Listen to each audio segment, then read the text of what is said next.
So hello everyone and welcome to In Short, and just before I get into the subject at hand, which is the possible misconception Professor Peterson has about Stalin, I'd like to make a few things clear. Some people might have come to this video just to disagree for the sake of disagreeing with someone who challenges the stances of Professor Peterson and accuse me of one hard thing or another. Specifically for those people, I'd like to say that I have absolutely no sympathy for communism, socialism, or any kind of collectivist ideology in general. The hard things my nation and my family specifically have gone through the decades they have been subjected to both communist and national socialist, as well as clerical fascist tyranny, makes me resent the very notion and basic ideas of such states of mind. In addition, I would classify myself as a big supporter of Professor Peterson and indeed a big fan. I watched all of his biblical lectures, read through 12 Rules for Life, and watched a big number of his university lectures as well as various debates. With that out of the way, let's get to Stalin and the possible misunderstanding at hand. Now, throughout his various comments about Stalin, Professor Peterson has remained largely consistent in his views about the Soviet dictator. He seems to view Stalin as a malevolent being, driven mostly by hatred and resentment, going so far as to call him a gangster at times, and I think this video will definitely showcase that.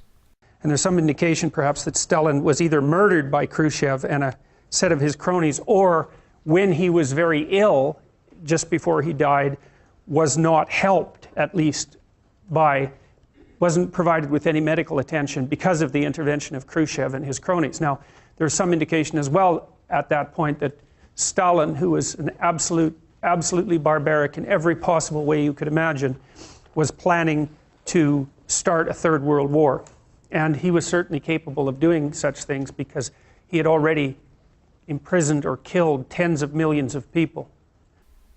This sort of position is very consistent with what Professor Peterson usually says about Stalin and the way he talks about him being a crook, being a gangster, driven by malevolence, by hatred. And while it's true that Stalin worked for many years as a goon for the Bolsheviks during the early stages of his membership, it's also important not to view him in such a one-dimensional plane.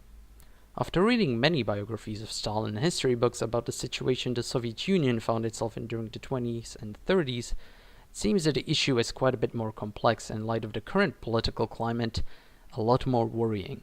This is especially the case after you read anything written by Stalin and contrast it with what is being written today, and you can see quite a lot of similarities.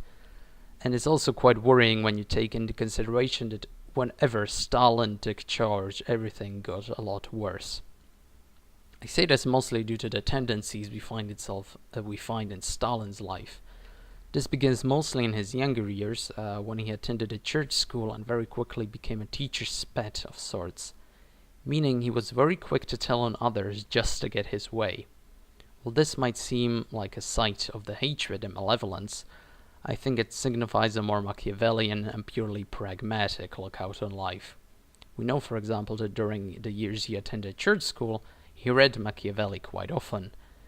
As an example of such influence, could be the situation that he found himself in 1938 and 1939, when he flipped his stances on allegiances and alliances between striking a deal with Britain and France to protect Czechoslovakia, to flipping in almost no time at all to the Axis side, and agreeing to the terms of what would be known as the Molotov-Ribbentrop Pact, indeed almost becoming a signatory of the Tripartite Act and joining the Axis. Almost overnight, the government propaganda switched from being anti-German to pro-German, and this of course switched after the Barbarossa campaign, but that's a story for another day. What I want to point out is the extreme haste with which Stalin was able to switch alliances.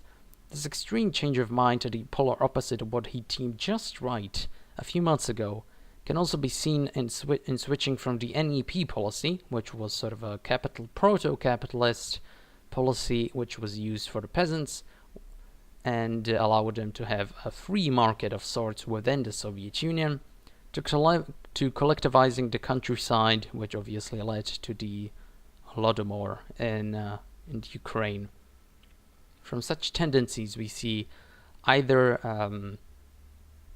an idea that Stalin was an absolutely idiotic and insane individual, or that he was an absolute opportunist. And while we may have an argument about the necessity to be an insane, malevolent,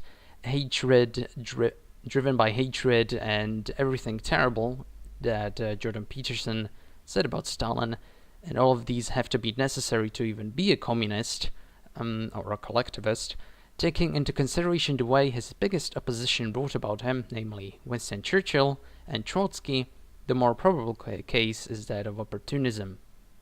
In combination of that, it's also poignant to take a look at the various secret talks and Politburo sessions where Stalin played a prominent speaking role.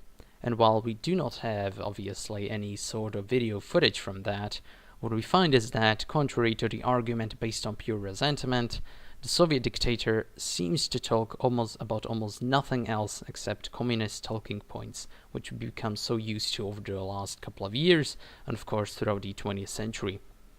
I've decided to read through one of the latest and longest studies on Stalin from Professor Stephen Kotkin, and it's not even finished yet, but it's going to be over roughly 3,000 pages long when it's finished. And Professor Kotkin comes to very much the same conclusion. As it stands, it is quite apparent that Stalin's view of the world was very much guided by the simple case of class struggle. He could cite Marx and Lenin by heart and viewed both the world wars as an incredible opportunity to let the quote-unquote imperialists to slaughter each other. This, of course, changed when Barbarossa began. There might be some evidence that he wasn't too fond of the cult of personality shipping around him because it detracted from the importance of Lenin and the class struggle itself. And some of the latest biographies, including the one by Professor Kotkin, do point this out. It does seem to be a bit hypocritical, taking into consideration Stalin's past, and I'm not entirely sure it's very believable that Stalin wouldn't be too fond of this cult of personality. So, in conclusion, I do see a valid point of view coming from the side of Professor Peterson. However, many of his statements seem to leave out the fact that Stalin, in essence, personified everything that was and still is Marxism-Leninism, which he studied for almost his entire life, beginning in the church school days.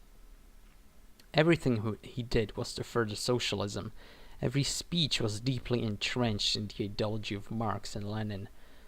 Now, I am sure that Professor Peterson has done a huge amount of research into the subject at hand, and might be a complete idiot who just wasted roughly 5 years of his studying the first 50 years of the 20th century, and everything I just said was implied in his statement about the malevolence and resentment.